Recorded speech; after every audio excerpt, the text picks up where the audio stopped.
মই ময়ূৰী stylish blog চেনেলটোলৈ আপোনালোকক পুনৰ এবাৰ স্বাগতম জনাইছোঁ।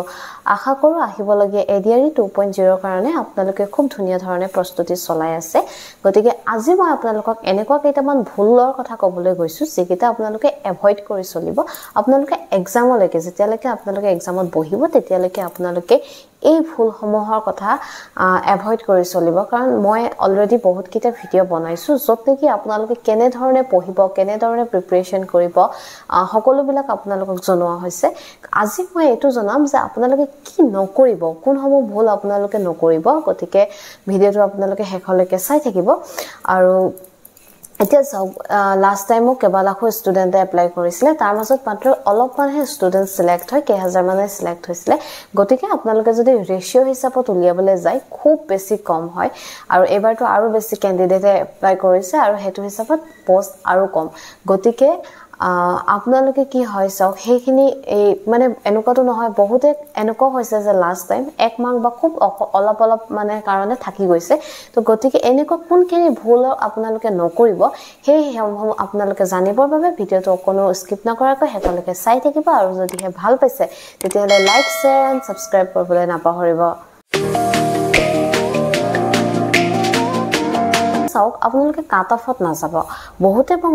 ইনষ্টাগ্ৰামত DM কৰে বা কমেণ্ট কৰে যে বা এইবাৰ কাট অফ কিমান হ'ব পাৰে। কাট অফ আপোনালোকে এতিয়াই ক'ব নোৱাৰে। এতিয়া যদি কোনোবাই আপোনালোকক কৈছে যে এইবাৰ কাট অফ ইমান আহিব, সেয়া কমপ্লিটলি বেচলেছ, এয়া মানে অদ্ভুত কিবা এটা বুলিয়ে ক'ব লাগিব। কাৰণ চাওক,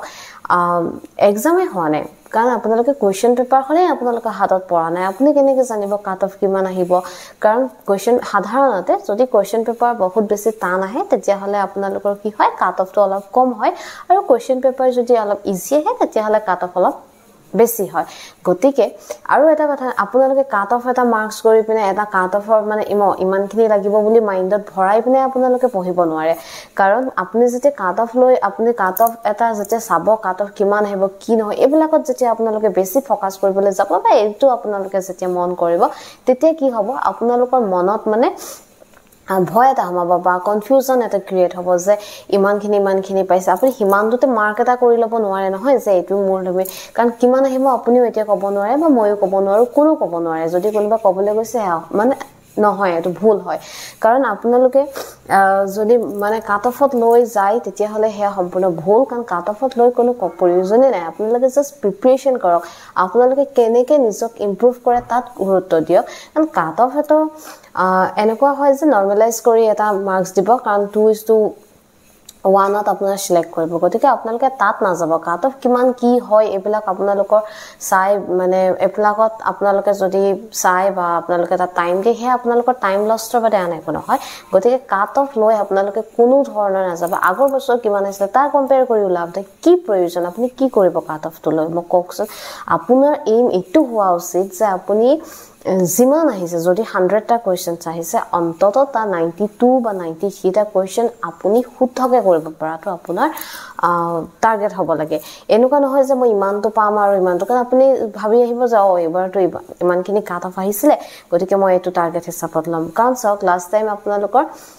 জেনেৰেলৰ ল'ৰাৰ কাৰণে 143 চাগে, মই অলপ পাহৰিছোঁ, সিমানমান কাট অফ আহিছিলে। এতিয়া আপুনি সেইটো টাৰ্গেট ল'ব নোৱাৰে নহয়। এইবাৰ হয়তো কম হৈ যাব পাৰে কাৰণ নিগেটিভ মাৰ্কছ আছে বা বেছিও হৈ যাব পাৰে, তাত কোনো ক'ব নোৱাৰে আপুনি। গতিকে কাট অফ যিকোনো এক্সাম, মই এইটো কোৱা নাই যে এডিআৰই, যিকোনো এক্সামেই নহওক কিয়,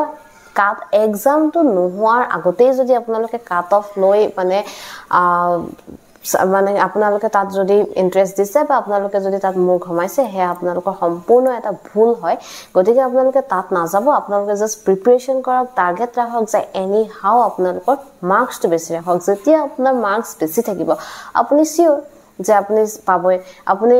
এক্সাম দি আহিছে, এক্সাম দি অহাৰ পিছত আপুনি গম পাইছে যে আপোনাৰ ইমানখিনি ভুল বা ইমানকেইটা শুদ্ধ, আপোনাৰ এটা হিচাপ আছে যে আপুনি ইমানখিনি মাৰ্কছ পাব। যেনেধৰণে এক্সাম দি অহাৰ পিছত আমাৰ এটা হিচাপ থাকে, তাৰপিছত আপুনি কাট অফ লৈ চাইছে, সেয়া আমাৰ মনত খুটনি এটা লাগি থাকে যে কিমান আহিব পাৰে বা চাকৰি হ'ব নাই, সেইটো পিছৰ কথা। কিন্তু এক্সাম হোৱাৰ আগতে এইখিনি নহয়।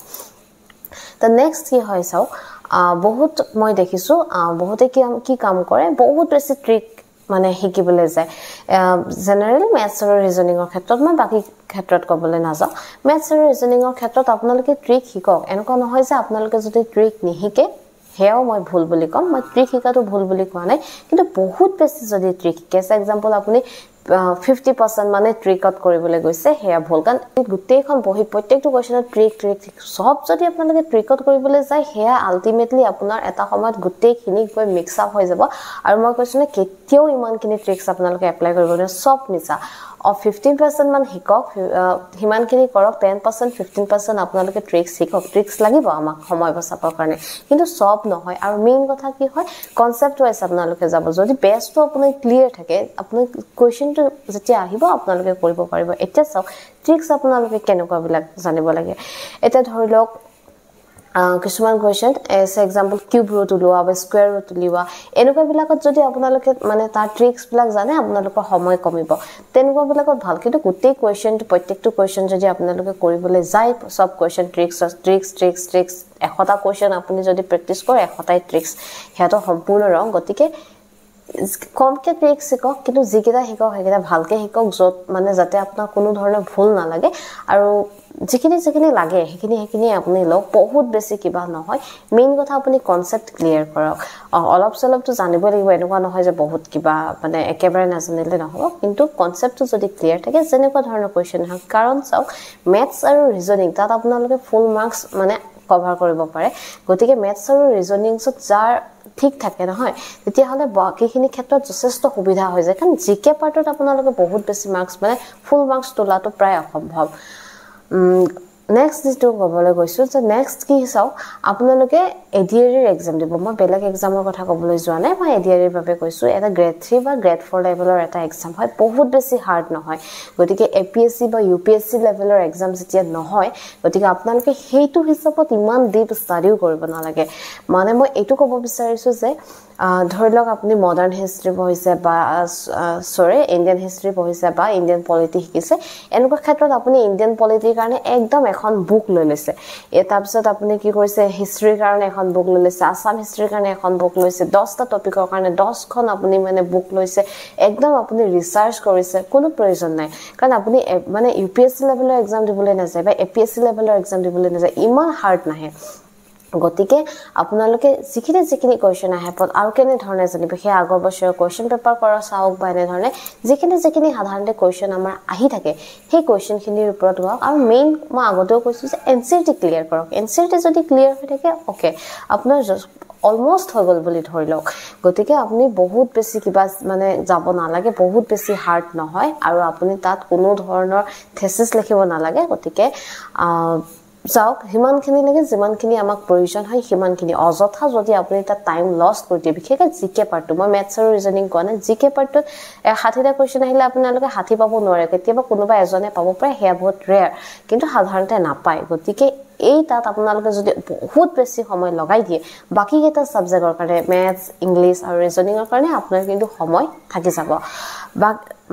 The next আপোনালোকে সব কি ভুল নকৰিব বহুতে কি হয় ৰিভিজনটো খুব কমকে দিয়ে তো ৰিভিজন আপোনালোকে বহুত বেছি কৰিব মানে বহুত বেছি হিচাপটো নহয় হে আপোনালোকে স্মাৰ্টলি কৰিব ফৰ এক্সাম্পল আপোনালোকে এক সপ্তাহ যিখিনি পঢ়িছে হেখিনি আপোনালোকে কৰিছে হেতু হিচাপত মক দিছে আপোনাৰ কিমান প্ৰিপাৰেচন হৈছে হেতু জানিবৰ কাৰণে আপোনালোকে মক দিব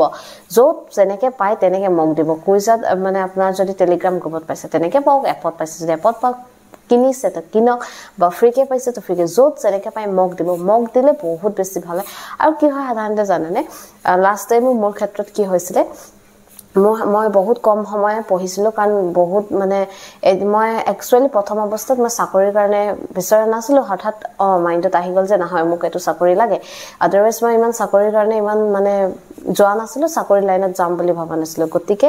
মই বহুত বেছি মানে যদিও এপ্লাই কৰি থৈছিলো ইন্টাৰেষ্ট দিয়া নাছিলো বস ঘৰৰ ফালৰ পৰা হেঁচা দিয়া কাৰণেহে মানে এপ্লাই কৰি থৈছিলো গতিকে লাষ্টৰ ফাললৈ মোৰ বহুত সময় কম হৈছিল হেখিনি সময়ত মই কি কৰিছিলো আৰু কেতিয়াবা কি হয় নহয় পঢ়িব মন নাযায় কেতিয়াবা খুব গৰম হৈ যায় কেতিয়াবা খুব মানে ঠাডা দিন কেইটাটো ভালে বহুত বেছি যেতিয়া গৰম হৈ যায় আপুনি মানে পকাত পৰিছো আৰু বস মানে এনেকুৱা যিবিলাক মক হয় দিয়ে এনেকুৱা কিছুমান এপ লৈছো অলৰেডি মই আপোনালোকক কৈছো কোন সময় এপ তো সেই এপসমূহত আপোনালোকে কি কৰিছে মক দিছো ধৰি লওক আপোনালোকে মকখিনি দিলে সেই একেটা কোৱেশ্চনে মই কি কৰিছো আকৌ ৰিএটেম্প কৰিছো তো মই আগৰবাৰ যদি মোৰ 20টা ভুল হৈছিল এবাৰ মোৰ 10টা ভুল হ'ব তো মই আকৌ এবাৰ ৰিএটেম্প কৰিছো তেনেকৈ যদি মই একেটা মক টেষ্টকে 3বাৰ মান এটেম্প কৰি দিও মোৰ পঢ়িবলৈ মনেই যোৱা নাছিল সেইখিনি সময়ত মই জাস্ট তেনেকৈ মোবাইলৰ ৰিলে চালো হলে তো সেইখিনি টাইমত মই কি কৰিছো তো তেনেকৈ যেতিয়া দিছো একেটা কোৱেশ্চন যেতিয়া আপুনি 3বাৰ 4বাৰ দিব আপুনি আৰু নোটছ বনাব নালাগে এক্সট্ৰাকে আপোনাৰ মনত ৰয়ে যাব গতিকে হেতু আপোনালোকে এটা কৰিব পাৰে বা কেতিয়াবা যদি আপুনি বিজি থাকে কেতিয়াবা এনেকুৱা হয় যে আমাৰ পঢ়িবলৈ মন নাযায় কেতিয়াবা কোনোবা এদিন বা অলপ টাইম পঢ়িব মন নাযায় তেতিয়া আপুনি আৰু এটা ভাল প্লাস পইণ্ট কি হয় যে যেতিয়া আপুনি মক দিব নহয় আপোনাৰ এইকেইটা মই পঢ়া নাই মই আৰু অলপ পঢ়িব লাগিব দেই এনেকেও আপোনাৰ মনলৈ আহে গতিকে আপোনালোকে হেতু কৰিব পাৰে লাষ্ট এটা কৈছো যে হেতু হৈছে কি আৰু লাষ্টটো যোৱা আগতে মই আপোনালোকক কওঁ যে আপোনালোকে মোৰ টেলিগ্ৰাম চেনেল ময়ূৰীজ টেলিছ ব্লগ তাতো আপোনালোকে জয়েন হ'ব পাৰে তাত মই আপোনালোকৰ মাজে সময় যিমানখিনি সময় ফ্ৰী পাওঁ সিমানখিনি সময়ত মই আপোনালোকক নোটছ দিবলৈ ট্ৰাই কৰোঁ চাকৰি বা এনেকৈ ধৰণৰ সময়ত কেতিয়াবা কি হয় দিব পৰা নাযায় কিন্তু যদি পাওঁ যেনেকৈ পাওঁ আৰু অলৰেডি যিহেতু আমাৰ ডিপাৰ্টমেণ্টৰ পৰা মই যিহেতু ডিব্ৰুগড় ডিষ্ট্ৰিক্টৰ হয় ফ্ৰীকৈ কোচিং কৰোৱা হৈছে ল'ৰা ছোৱালীক ফ্ৰীকৈ পঢ়ুৱাইছে IS ছাৰে তেনেধৰণে কেম্প কৰি দিয়া হৈছে মানে এডিয়াৰে অফলাইন ক্লাছ হৈছে তাৰ নোটছসমূহো মোৰ ওচৰত আছে গতিকে সেই নোটছসমূহো মই প্ৰভাইড কৰোঁ এনেকুৱা ক্ষেত্ৰত আপোনালোকে কি কৰিব পাৰে হেয়া মোৰ টেলিগ্ৰাম চেনেলত জয়েন হ'ব পাৰে আৰু যদি কিবা ডাউট থাকে আপোনালোকে মোৰ ইনষ্টাগ্ৰামত মেছেজ কৰিব পাৰে ওকে তো নেক্সট কিটো ভুল হৈছে হেতু হৈছে কি হয় চাও সময়টো কথা আহি পৰে লাষ্ট টাইম মই যেতিয়া আমাৰ কি হৈছিল মই ডিগ্ৰী লেভেলৰ এক্সাম দিছিলো হাই সেকেন্ডাৰী লেভেলৰ এক্সামটো দিয়া নাছিল একচুয়ালি এপ্লাই কৰা হোৱা নাছিল তো হাই সেকেন্ডাৰী লেভেলৰ যেতিয়া মানে আগবেলা হৈছিল আমাৰ পিছবেলা হৈছিল তো যেতিয়া মই সুধিছিলো মেক্সিমামৰ এটাই মানে কথা আছিল যে টাইম নহৈছে কোৱেশ্চন থাকি আহিছে আৰু লাষ্টৰ ফললৈ বহুতে এনেকও কৰিছে যে কোৱেশ্চনটো চোৱাই নাই মই কৈছো কোৱেশ্চনটো চোৱাই নাই জাস্ট OMR খনত ABCD কিবা কিবি কৰি আৰু মানে ৰাউন্ড কৰি আহিছে হেখিনিটো অফিস মানে ভুলেই হ'ব তো গতিকে আপোনালোকে হেইতে কাৰণে আপোনালোকে টাইম মেনেজমেন্টটো কৰিব পাৰিব লাগিব তাৰ কাৰণে আপোনালোকে কি নকৰিব চাওক আপোনাৰ কোনো এটা কোৱেশ্চন আছে ৰিজন মানে জিকে পাৰ্টটো প্ৰবলেম নাই মেথছ আৰু ৰিজনিং হে পাৰ্টত আপোনালোকে যদি কোনোবা এটা কোৱেশ্চনত আপোনাৰ লাগি ধৰে নহয় হে কোৱেশ্চনটোত লাগি নাথাকিব কেতিয়াবা এনেকুৱা হয় যে আপুনি এই টপিকটো পঢ়ি গৈছে সে এক্সাম্পল মই কৈছো যে ট্ৰেইনৰ এটা question train related speed and train related আপুনি কোৱেশ্চনটা পঢ়ি গৈছে আপোনাৰ হে কনসেপ্টটো আপুনি জানে আৰু আপুনি আপোনাৰ এটা কনফিডেন্স আছিল যে আপুনি হে কোৱেশ্চনটো পাৰে তেতিয়াবা এনেকুৱা হৈ যায় যে তেনেকুৱা ধৰণৰ কোৱেশ্চন এটা আপোনালোকৰ আহি গৈছে আৰু সেই কোৱেশ্চনটোত আপোনাৰ সময় লাগিছে অলপ বেছি সময় লাগিছে তো তেনেকুৱা ক্ষেত্ৰত আপুনি যদি সেই কোৱেশ্চনটোত লাগি থাকে নহয় সেই কোৱেশ্চনটোৰ কাৰণে আপোনাৰ কি হ'ব পিছৰ ফাললৈ 4-5টা কোৱেশ্চন থাকি আহিব প্লাস আৰু এটা কথা কি হৈ যায় যেতিয়া আপুনি সেই এটা কোৱেশ্চনত লাগোতে বহুত বেছি ষ্ট্ৰেছ লৈ ল'ব নহয় তেতিয়া আপোনাৰ কি হ'ব জনা কোৱেশ্চনো কিন্তু এটা দুটা ভুল হৈ আহিব গতিকে আপোনালোকে কি কৰিব প্ৰথমতে যিখিনি পাৰে ট্ৰাই কৰিছিলে কিবা কাৰণত যেনখন ৰৈ গ'ল তাতে এৰি দিয়ক ষ্টপ নেক্সট আপোনালোকে যিখিনি গোটেইখিনি কৰিলো কৰাৰ পিছত আপোনালোকে সেই কোৱেশ্চনটোলৈ আহক তেতিয়া আপোনালোকৰ কি হ'ব সুবিধা হ'ব গতিকে টাইম মেনেজমেন্ট আৰু একুৰেসি দুটা বহুত বেছি ইম্পৰ্টেন্ট হয় গতিকে এইখিনি আপোনালোকে এক্সাম দিয়ালৈকে এইকেইটা ভুল আপোনালোকে নকৰিব এইকেইটা মনত ৰাখিব আৰু যদি এই ভিডিঅটো ভাল পাইছে তেতিয়াহ'লে লাইক শ্বেয়াৰ এণ্ড সাবস্ক্ৰাইব কৰিবলৈ নাপাহৰিব বাই